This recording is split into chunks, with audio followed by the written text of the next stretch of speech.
పరిశుద్ధ నామమునకు మహిమ కలుగునుగాక. క్రీస్తునందు ప్రియ దేవుని బిడ్డలారా, ప్రభు అయిన యేసు క్రీస్తు పరిశుద్ధ నామములో మీ అందరికీ ఈ ఉదయకాల శుభములు తెలియచేయచ్చు ఉన్నాను. ఈ దినమంతయు మీకు మీ కుటుంబానికి దీవెనకరముగాను ఆశీర్వాదకరముగాను దేవుడు అనుగ్రహించాలని మీ కొరకై ప్రార్థిస్తూ ఉన్నాను. ప్రియులారా, నేటి దినం కొరకు ఏర్పాటు చేయబడిన దేవుని వాక్యము కొరింథీ మొదటి పత్రిక 1వ అధ్యాయం 5-6 వచనాలు. ఆయన యందు మీరు ప్రతి విషయములోను అనగా సమస్త ఉపదేశములోను సమస్త జ్ఞానములోను ఐశ్వర్యవంతులైతిరి. ప్రియులారా, నేటి దినము కొరకు ఏర్పాటు చేయబడిన ధ్యానాంశము బ్రతుకు తుఫానులో బంగారు గనులు. ప్రియులారా, మీరు చూశారో లేదో కానీ కొందరు వ్యక్తులు ఉంటారు, వాళ్ళ జీవితాల్లో ఎప్పుడో సంభవించిన గొప్ప విపత్తు మూలంగా వాళ్ళు ప్రార్థనా వీరులుగా మారతారు. కొంతకాలానికి ఆ విపత్తునైతే వారు మర్చిపోతారు, కానీ దేవునితో ఆ తీయని స్నేహం మాత్రం కొనసాగుతూ వాళ్ళ హృదయాలను ఆహ్లాదపరుస్తూ ఉంటుంది.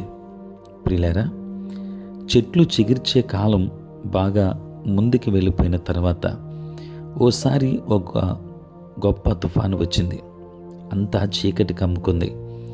మబ్బుల్ని నిలువునా చీలుస్తూ ఘోష పెట్టే మెరుపులు తప్ప వేరే కాంతి ఏదీ కనిపించడం లేదు.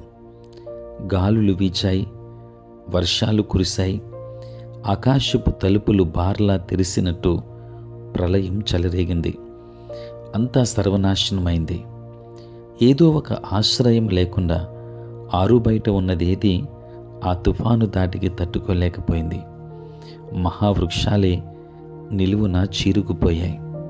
కానీ త్వరలోనే మెరుపులు తగ్గాయి, ఉరుములు అలసిపోయినట్టు చల్లబడ్డాయి. వాన వెలిసింది, పడమటి గాలి పరిమళాలను మోసుకొచ్చింది. మబ్బులు విడిపోయాయి. నిష్క్రమిస్తున్న తుఫాను ఆకాశం మెడకి ఇంద్రధనుస్సును తువాలుగా చేసి వెళ్ళిపోయింది. ప్రియులారా, ఆ తుఫాను ఫలితంగా ఎన్నో వారాల పాటు మైదానాల్లో గరిక పూలు తలెత్తుకుని చిరునవ్వులు విరజిమ్మాయి. ఆ వసంతమంతా గడ్డి పచ్చగా ఒత్తుగా పెరిగింది. సెలయేళ్ళు నిండుగా ప్రవహించాయి. చెట్ల నీడ నేలకి చల్లని గొడుగు పట్టింది. ప్రియులారా, ఇదంతా తుఫాను వచ్చి వెళ్ళినందువల్లనే. ప్రకృతి అంతా ఆ తుఫానుని, వర్షాన్ని, ఇంద్రధనుస్సుని ఎప్పుడో మర్చిపోయింది. దేవుని బిడ్డలారా, వాగ్దానం చేసిన దేశానికి వెళ్ళడానికి దేవుడు మనకి సులువైన ప్రయాణాన్ని ఇవ్వకపోవచ్చు, కానీ ఆ ప్రయాణం క్షేమకరంగా మాత్రం ఉంటుంది. ఇండియాలో ఒకసారి ఒక తుఫాను మూలంగానే కొన్ని బంగారు గనులు బయటపడ్డాయట.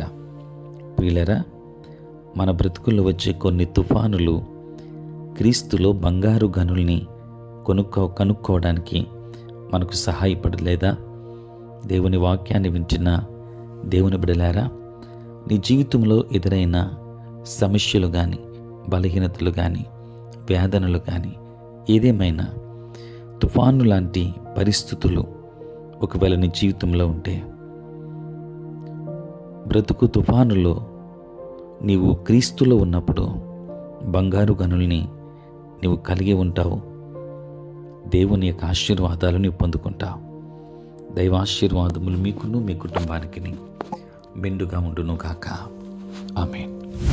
ప్రార్థన. పరిశుద్ధుడైన తండ్రి, ప్రేమ కలిగిన ప్రభువా, మీ పరిశుద్ధ నామమునకై వందనాలు, స్తుతులు, స్తోత్రాలు చెల్లిస్తున్నాం నాయన.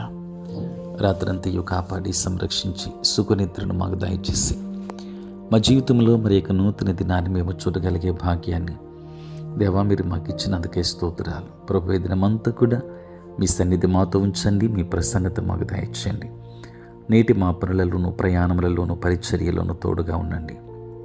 నీ ఆత్మతో మమ్మల్ని నింపండి దేవా. ఇదిగో తండ్రి నాయన, నేటి దినాన అనేక మంది రక్షణ లేక, మారు మనసు లేకుండా నడిచిపోతున్నారు. అట్టి వారికి మారు మనసు అనుభవాన్ని ఇవ్వండి. రక్షణ భాగ్యాన్ని మీరు అనుగ్రహించండి. కృపగలిగిన దేవానికి స్తోత్రాలు. దేవా, ఇదిగో తండ్రి, నీ సేవ పరిచర్య చేయుచున్న ప్రతి సేవకుని దీవించి ఆశీర్వదించండి. వారి పరిచర్యలో తోడై ఉండండి. ఉద్యోగస్తులు, వ్యాపారస్తులు, కష్టపడి పని చేసుకుంటున్న బిడ్డలందరినీ మీరు దీవించమని ప్రార్థిస్తూ ఉన్నాను. కృపమయ్యా తండ్రి, ప్రతిదినం ఈ ప్రాతకాలపు ధ్యానములలో ఏకీభవిస్తున్న ప్రతి ఒక్కరి మీద నీ కృపహస్తమునుంచండి. మరి ఒక పర్యాయం పుట్టినరోజు, పెళ్లి రోజు జరుపుకొనుచున్న బిడ్డలను దీవించి నూతన ఆశీర్వాదాలు వారికి అనుగ్రహించమని, దిన దీవెనలతో నింపమని యేసు నామములో ప్రార్థించి వేడుకొనుచున్నాము తండ్రి. ఆమేన్. తండ్రి, కుమార, పరిశుద్ధాత్మ త్రియేక దేవుని దీవెన సదా మీకును మీ కుటుంబానికి తోడై ఉండును గాక. ఆమేన్.